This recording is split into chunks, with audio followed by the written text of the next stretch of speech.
have come such a long way. Nowadays, there are so many people making indie games nowadays that a lot of them fall under the same trends and cliches. Either that or they're made by people that don't even know how to make games in the first place. The biggest trend being pixel art. I don't know what's up with the indie genre and abusing pixel art so much, but I would say about 90% of indie games comprise of pixel art, which isn't a bad thing. I mean, pixel art can look pretty great, but unfortunately, a lot of indie games with pixel art look pretty bad. It's either that or they all look the same. I mean, come on, if I see another indie game that has simplistic pixel art, I'm gonna tear my hair out. But then comes a game like Hyper Light Drifter that not only does it have generally great pixel art, but it's also a great game to boot. And that's what I'm talking about today. Today, I'm gonna be reviewing Hyper Light Drifter. Hope you enjoy.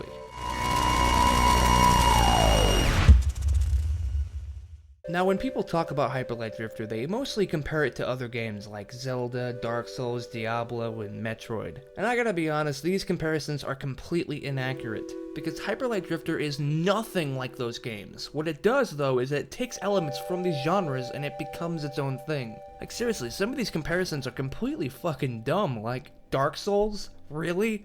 Yeah, because this game is exactly like Dark Souls. Why is it that every time when a difficult game comes out, people automatically compare it to Dark Souls? Like, people did that with Shovel Knight. Like, oh yeah, Shovel Knight is so similar to Dark Souls. Now, what is Hyper Light Drifter? Hyper Light Drifter is an action hack and slash game built on exploration, going from dungeon to boss to boss. And that's it. There's no RPG elements, there's no items, there's no item management or some shit like that. No.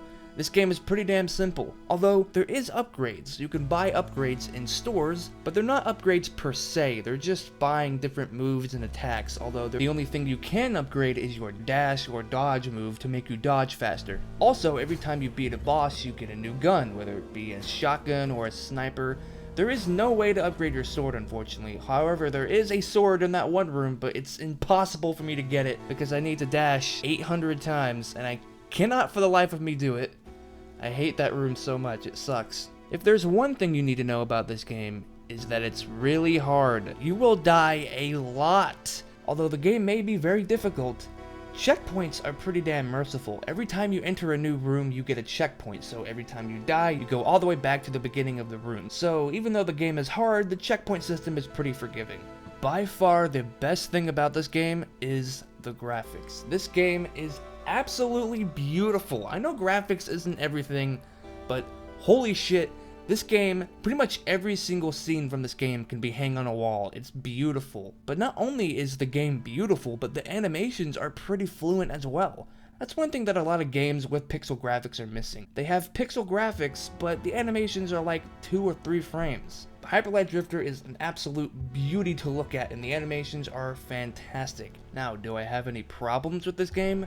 Well, not really. I guess the only 2 problems I can think of is, 1, it's too short, which isn't really a problem. I mean, the game isn't really short. The game's about 7 or 8 hours long. I mean, that is kind of short, but it's not incredibly long either. The point is, I wish this game was longer, because this game is absolutely incredible. The second problem? Well, sometimes when you get hit by enemies, your character will get knocked back. And while you're getting knocked back, you cannot move at all. You're basically stuck in this animation until your character gets back up. And while this is happening, you're not invincible. There's no invincible state happening. So you can continuously keep getting hit until you die. And trust me, you will die this way a lot, especially with boss fights. And it can get pretty damn frustrating.